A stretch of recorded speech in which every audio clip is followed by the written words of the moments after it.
Hi, this is Rabbi Jeremy Lawrence from Kinloss Synagogue. Parashat Yitro is best known for the giving of the Torah at Sinai. The parasha is named after Yitro, or Jethro, Moses' father-in-law. The parasha opens with Jethro's arrival at the Israelite camp, accompanied by his daughter Tzipporah and Moses' sons Gershom and Eliezer.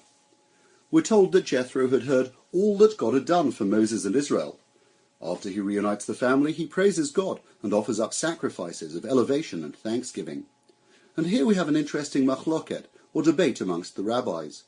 What had Jethro heard, and how was he able to offer up specific types of sacrifice that hadn't yet been given to the Israelites? The simplest answer, of course, is that Jethro had heard about the plagues, the Exodus, the crossing of the sea, and the victory against Amalek, everything that we read about in the last couple of weeks. As for the sacrifices, perhaps they were generic offerings that were known to all humankind, and this is the opinion of Rabbi Chia. However, Rabbi Yehoshua ben Levi holds, Yitro achar Matan Torah haya. The story of Jethro occurred after the giving of the Torah. What he is saying is that Jethro arrived only after Sinai, and that the sacrifices he offered were part of the sacrificial order that God revealed to the children of Israel in the aftermath of the Ten Commandments.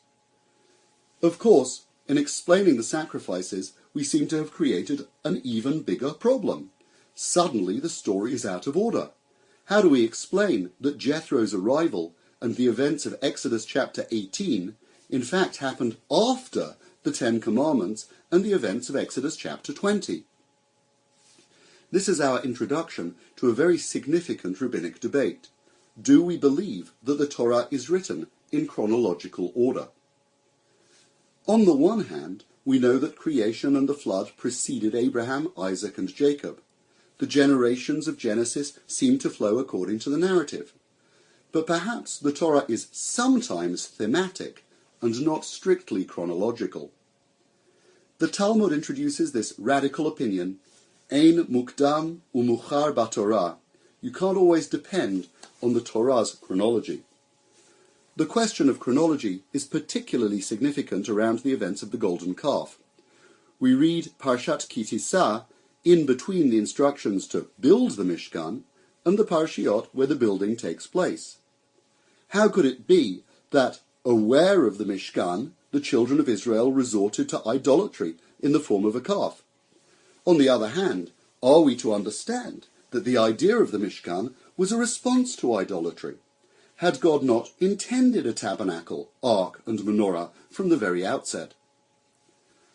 The Torah is not simply a book of laws, nor is it a storybook. We're supposed to consider the words used and the juxtapositions to better understand the themes which underpin revelation and which should guide us in life. Elucidating this view, Ramban highlights the description of Jethro's arrival at the Israelite camp by the mountain of God as more consistent with the year they were at Sinai after the revelation than the 3 days before it. Also, we have to understand Moses' remark to Jethro that he was hearing cases and making known God's laws and statutes to the Israelites.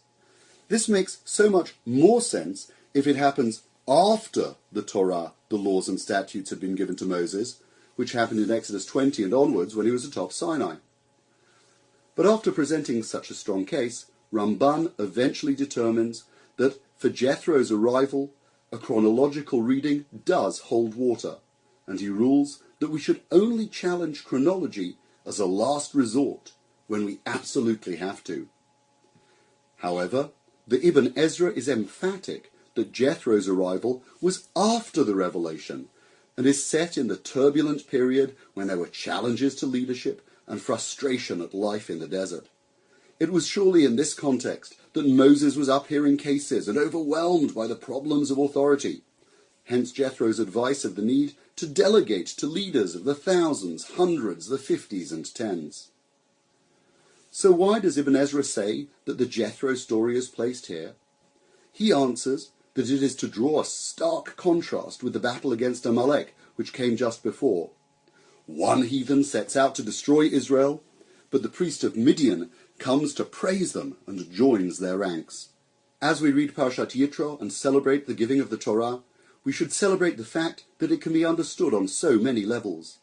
The laws and their minutiae are one way we regulate our lives and bring God into this world, but we shouldn't miss the wider picture of interrelating themes and principles, each with their own lessons of good and godly conduct. Just as our commentators argued over the text, we should never fall into the trap of believing that the Torah is an easy read and capable only of one simple understanding. Our task is to pursue its many avenues and through our quest to find God's truth. This is Rabbi Jeremy Lawrence wishing you a Shabbat Shalom.